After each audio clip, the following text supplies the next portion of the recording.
that leads me to ask, like, if the strikes are really for counter-narcotics purposes, why are we doing the very things that we know are proven to support counter-narcotics? And I have to ask, is any part of the strategy, any objective or goal in any part of the strategy about destabilizing the Maduro regime in any way?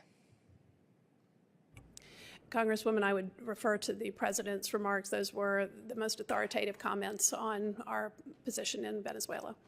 Okay, so I ask unanimous consent to enter into the record the Vanity Fair article that came out yesterday, in which White House Chief of Staff Susie Wiles said he, Trump, wants to keep on blowing boats up until Maduro cries uncle, and people way smarter than me on that say that he will. Without objection. Thank you. So could you, I guess what I'm hearing is that you're unwilling. What you just witnessed here is empire at work. And you better believe this is where the story gets absolutely radioactive, because White House Chief of Staff Susie Wiles has suggested that the United States military's attacks on alleged drug boats around Latin America aim to ultimately topple Venezuelan President Nicolas Maduro, appearing to contradict the Donald Trump administration's stated rationale behind the bombing campaign, which they've been calling combating drugs. And what we're seeing unfold in real time is nothing less than the resurrection of every blood-soaked playbook from the graveyard of American imperialism, where the Monroe Doctrine meets modern warfare, and the entire criminal enterprise is wrapped in the rhetoric of narcotics enforcement, which would be laughable if it weren't so catastrophically dangerous, because here we are once again watching the machinery of regime change grind into motion with all its familiar pieces clicking into place, while a congresswoman tries desperately to get a straight answer from an administration official who's been trained in the dark art of evasion and obfuscation. And what makes this moment so explosively significant is that Wiles was quoted as saying Trump wants to keep on blowing boats up until Maduro cries uncle, and people way smarter than me on that say that he will, which is an astonishing admission that rips away the veil and exposes what any person with half a historical memory already understood, which is that this has never been about counter-narcotics and has always been about installing a compliant government in Caracas that will open Venezuela's oil fields to American corporate plunder, just like every other time we've done this across Latin America, from Guatemala in 1954 to Chile in 1973 to Nicaragua throughout the 1980s and now Venezuela in 2025, because the script never changes, only the actors and the weapon systems get upgraded.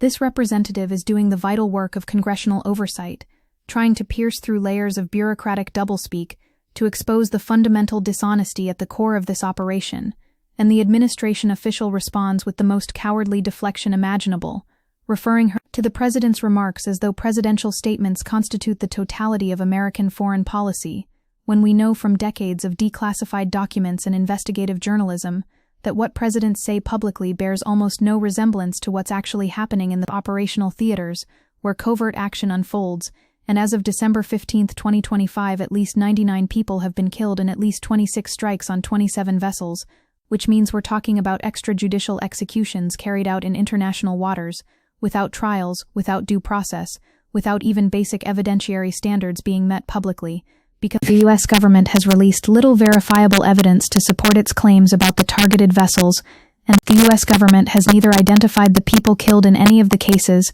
nor demonstrated that those killed in the strikes were doing anything that could justify the use of lethal force, which is precisely the definition of state-sponsored murder, dressed up in the language of counterterrorism. The sheer audacity of this administration designating Venezuelan drug cartels as foreign terrorist organizations to manufacture legal cover for what amounts to an undeclared war is breathtaking in its cynicism, because Venezuela doesn't even produce the synthetic opioid fentanyl in question, and Venezuelan drug cartels are focused on exporting cocaine to Europe, not fentanyl to the U.S., which means the entire premise is fraudulent from the ground up. And when you combine that with Secretary General Antonio Guterres saying that the U.S. strikes on alleged boats were not compatible with international law, and legal experts characterizing the strikes as simply murder, saying the Trump administration seems to be making up the idea that we are at war with someone somewhere, but these are ordinary civilians engaged in at worst criminal activity,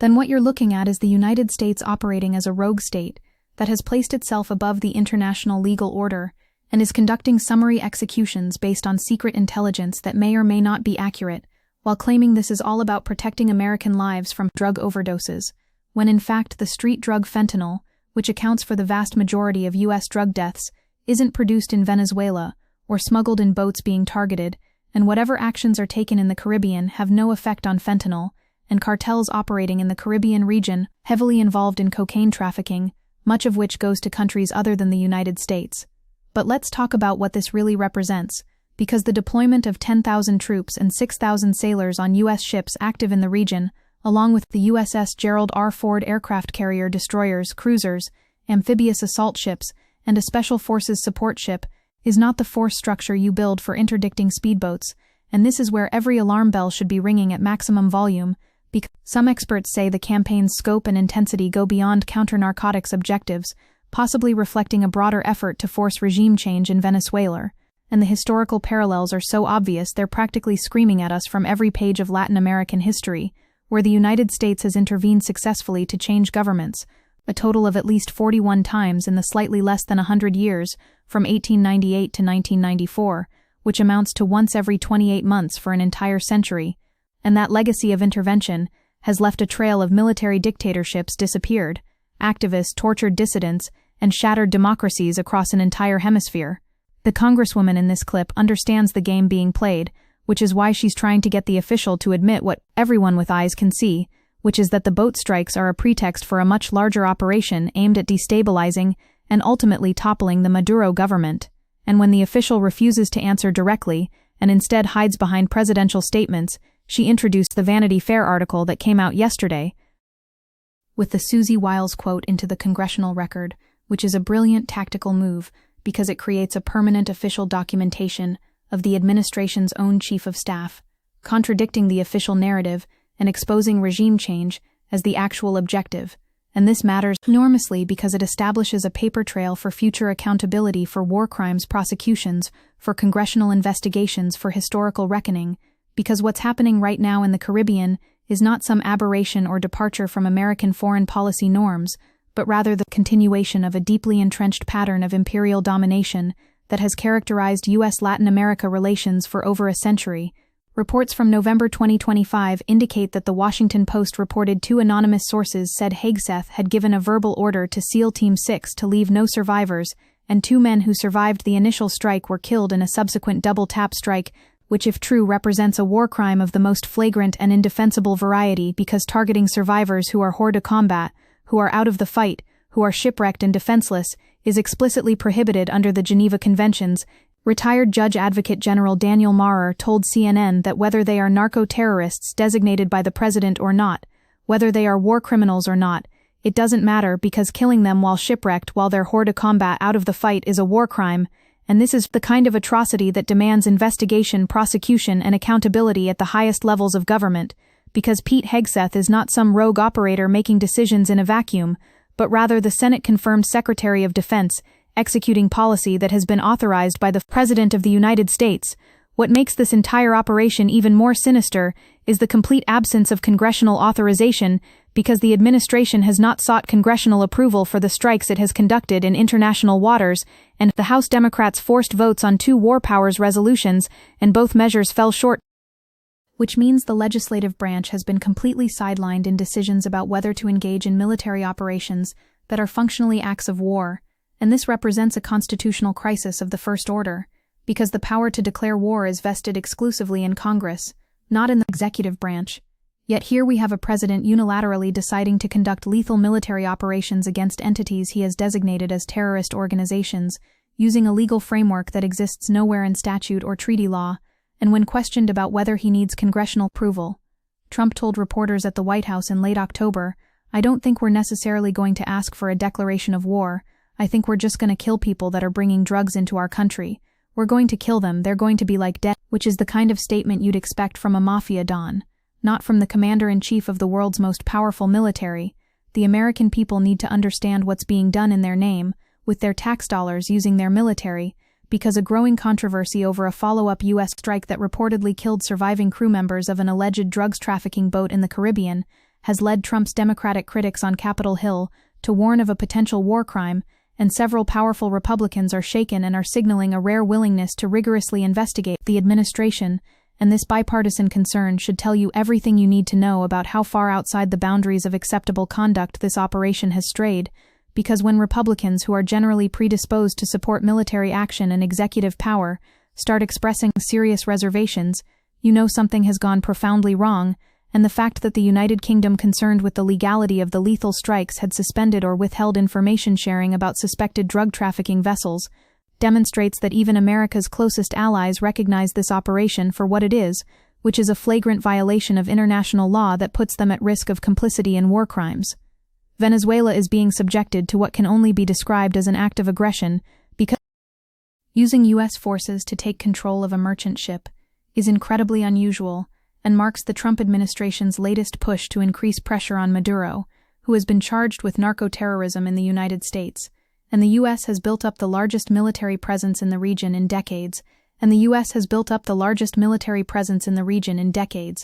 launched a series of deadly strikes on alleged drug smuggling boats. And when you add to that Trump's announcement suggesting Venezuela give up land oil and assets to the United States, saying Venezuela is completely surrounded by the largest armada ever assembled in the history of South America, and it will only get bigger, and the shock to them will be like nothing they have ever seen before, until such time as they return to the United States of America, all of the oil, land, and other assets that they previously stole from us. Then what you're witnessing is not counter-narcotics operations but rather naked imperial coercion, aimed at extracting resources and installing a compliant government. And the fact that Trump is demanding Venezuela return oil, land, and assets that allegedly belong to the United States is a transparent fabrication that reveals the true material interests driving this operation, which have nothing to do with fentanyl or drug overdoses, and everything to do with control over the largest proven oil reserves on the planet. This is where the left needs to be absolutely uncompromising in its analysis and its resistance, because what we're seeing is the fusion of several catastrophically dangerous trends in American foreign policy,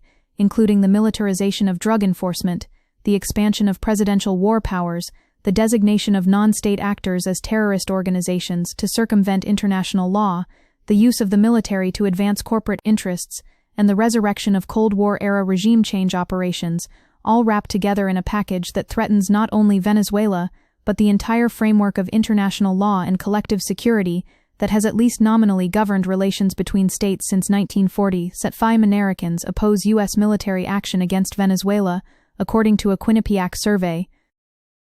demonstrates that the American people, when actually informed about what's happening, do not support these operations, which means this is being imposed against the popular will by an administration that is accountable to defense contractors, oil companies, and right-wing ideologues, not to the democratic preferences of the citizenry. The specific targeting of boats in international waters raises profound legal questions because the United States is carrying out a campaign of extrajudicial killings with deliberately lethal strikes on boats in the Caribbean and Pacific Oceans without any credible legal basis, and the Trump administration claims the boats are carrying narco-traffickers who belong to groups it has designated as terrorist organizations under U.S. law. But the U.S. government has neither identified the people killed in any of the cases nor demonstrated that those killed in the strikes were doing anything that could justify the use of lethal force and international human rights law rather than international humanitarian law. The laws of war governs that analysis, which means that even if these boats were carrying drugs, which has not been proven, that still does not create a legal basis for summary execution,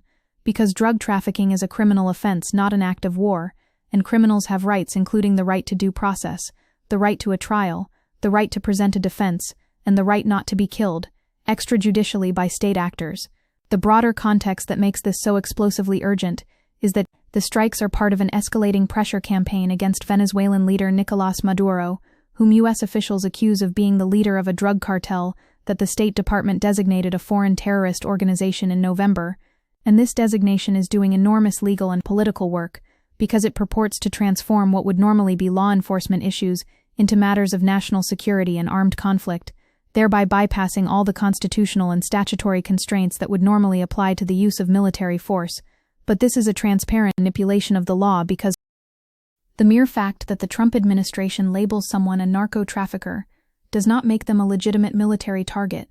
and this reasoning is untenable, because the U.S. is not in reality engaged in any armed conflict with groups allegedly trafficking drugs from Venezuela, and the administration has not even attempted to offer any meaningful evidence to support its position. And the Trump administration maintains that certain drug trafficking groups are sponsored to some degree by the Venezuelan government, but has offered no evidence to support that assertion. And the armed conflict framing call Bertie Pears intended to create a legal justification for strikes that are patently unlawful. When you step back and look at the full scope of what's happening, the historical echoes are deafening, because the participation of the United States in regime change in Latin America involved backed coups d'états, which were aimed at replacing left-wing leaders with right-wing ones, military juntas or authoritarian regimes, and intervention of an economic and military variety, was prevalent during the Cold War, and although originally in line with the Truman Doctrine of containment, United States involvement in regime change increased following the drafting of NSC 68, which advocated more aggressive actions against potential Soviet allies, and Venezuela under Chavez and now Maduro has been a thorn in the side of American hegemony, precisely because it has pursued an independent foreign policy, maintained close relations with U.S. adversaries like Russia, China, and Iran, and used its oil wealth to fund social programs and support other left-leaning governments in Latin America, rather than subordinating its economy to the interests of American capital. And this is the real crime that Maduro has committed, not narco-terrorism, but rather refusal to accept vassal status within the American imperial system. The Congresswoman's question about whether any part of the strategy, any objective or goal in any part of the strategy, is about destabilizing the Maduro regime, cuts directly to the heart of the matter, and the official's refusal to answer speaks volumes, because if this were genuinely just about interdicting drug shipments, there would be no reason to evade such a straightforward question, but the evasion is necessary because everyone involved knows that the idea that the Trump administration's ultimate goal in Venezuela is regime change has gained credence in the past few weeks, and given the magnitude of the U.S. military buildup and show of force, the claim that the objective is fighting drugs is not credible, and the deployment of the world's largest aircraft carrier, along with thousands of troops and advanced weapons systems, to conduct what are ostensibly counter-narcotics operations, is so obviously disproportionate that it insults the intelligence of anyone paying attention. This is also a story about the failure of American institutions to constrain executive power, because Senator Chris Van Hollen said the U.S. seizing the oil tanker cast doubt on the administration's stated reasons for the military buildup and boat strikes, saying this shows that their whole cover story that this is about interdicting drugs is a big lie, and this is just one more piece of evidence that this is really about regime change by force. And when you have Democratic senators making these kinds of statements on the record, it should trigger comprehensive congressional investigation, oversight hearings, subpoenas for documents and testimony, and potentially articles of impeachment, because what's being described is the executive branch lying to Congress and the American people about the reasons for military operations that are resulting in mass casualties, and the senator is correct that the tanker seizure, the oil blockade, and the threats to seize Venezuelan assets are all incompatible with a counter-narcotics narrative and perfectly compatible with a regime change operation designed to strangle Venezuela economically until the government collapses or the military launches a coup. We also need to talk about Pete Hegseth's role in all of this, because there is increasing scrutiny of Defense Secretary Pete Hegseth's role in the boat strikes, and the former Fox News anchor was a controversial pick to run the Pentagon, and his lack of experience, abrasive manner, and rejection of some of the military's ethical and legal safeguards is threatening to make him a political burden for the president, as Democrats demand his resignation. And the allegations that he verbally ordered SEAL Team 6 to leave no survivors represent the kind of war crime that should result in immediate removal from office, criminal prosecution, and military tribunal, because these are not policy disagreements or political disputes, but rather allegations of ordering the murder of defenseless individuals in violation of the laws of war. And if these allegations are true, then everyone in the chain of command from Hegseth to Trump bears criminal responsibility and should be held accountable in domestic courts, international tribunals, or both. The connection between these boat strikes and the broader project of American imperialism in Latin America cannot be overstated, because in nearly every case U.S. officials cited U.S. security interests either as determinative or as a principal motivation, and with hindsight it is now possible to dismiss most these claims as implausible, and in many cases they were understood as necessary for generating public and congressional support, but not taken seriously by the key decision-makers, and the United States did not face a significant military threat from Latin America at any time in the 20th century, and even in the October 1962 missile crisis, the Pentagon did not believe that the installation of Soviet missiles in Cuba altered the global balance of nuclear terror, and it is unlikely that any significant threat would have materialized if the 41 governments deposed by the United States had remained in office until voted out or overturned without U.S. help, which tells you everything you need to know about the manufactured nature of these security justifications and their function as propaganda rather than as genuine threat assessments. What the Trump administration is doing right now in Venezuela follows the same cynical playbook that has been used repeatedly throughout the 20th century, and what should terrify everyone is that regime change in Venezuela doesn't guarantee that Maduro's regime will collapse or that a stable post-Maduro Venezuela will emerge, and the U.S. has avoided the worst spillover effects of its Middle East interventions thanks to its geographical distance from the region, but similar mayhem unleashed in Latin America would almost certainly blow back on the U.S., and the irony is that Trump's own actions could create a self-fulfilling prophecy, worsening the very problems migration and drug trafficking he ostensibly seeks to alleviate. Because destabilizing Venezuela would trigger massive refugee flows, intensify the humanitarian crisis, strengthen rather than weaken criminal networks that thrive in chaos, and potentially draw in other regional and global powers who have strategic interests in Venezuelan stability. The absolute moral bankruptcy of this operation is captured in Trump, saying during a speech in Pennsylvania that the strikes are making Americans safer, saying every boat that gets hit we save 25,000 American lives, and when you view it that way you don't mind, which is a claim so detached from reality, so wildly inflated, and so cynically manipulative that it represents a kind of rhetorical violence against the public's capacity for rational deliberation, because there is no evidentiary basis for claiming that destroying a single boat saves 25,000 lives, and even if that boat were loaded with drugs, which again has not been proven publicly, the impact on overall drug availability in the United States would be negligible, because drug trafficking organizations are sophisticated adaptive enterprises that immediately replace interdicted shipments, adjust their routes and methods in response to enforcement pressure. This congresswoman in this hearing room at this moment is doing essential democratic work by forcing these questions into the public record, by refusing to accept bureaucratic evasion, by documenting the administration's contradictions, and by creating the foundation for future accountability. And when historians look back at this period, they will ask, where were the members of Congress? Where were the journalists? Where were the citizens who should have been demanding answers and preventing this catastrophe from unfolding? And she is providing one answer to that question, which is that some people did ask, some people did resist, some people did try to pull the emergency brake before the train went off the cliff, and the rest of us need to stand with her, amplify her questions, demand answers from our own representatives, and build the political pressure necessary to stop this operation before it escalates into a full-scale war that will devastate Venezuela, destabilize the region, and further erode what little remains of America's already compromised moral standing in the world. The fact that Trump's Venezuela regime change adventure is in danger of degenerating into a strategic, political, and legal morass, according to CNN's analysis, should give even the most hawkish observers pause, because the United States does not have a good track record when it comes to military interventions in the 21st century, and the catastrophic failures in Afghanistan, Iraq, Libya, Syria, and elsewhere should have taught us something about the limits of military power, the unpredictability of regime change operations, and the tendency for these adventures to produce consequences far worse than the problems they purport to solve. And yet here we are again with the same kinds of people, making the same kinds of arguments, based on the same kinds of threat, inflation, and lies that led us into those previous disasters. And if we don't stop this now, if we don't demand that Congress reassert its constitutional authority, if we don't build mass opposition to this operation, then we will once again find ourselves complicit in an illegal, immoral, catastrophic war that produces nothing but death, destruction, and deeper crisis. So when you watch this clip, and you see that Congresswoman asking those questions, and you see that official dodging and deflecting, understand that what you're witnessing is the documentation of state crime in real time,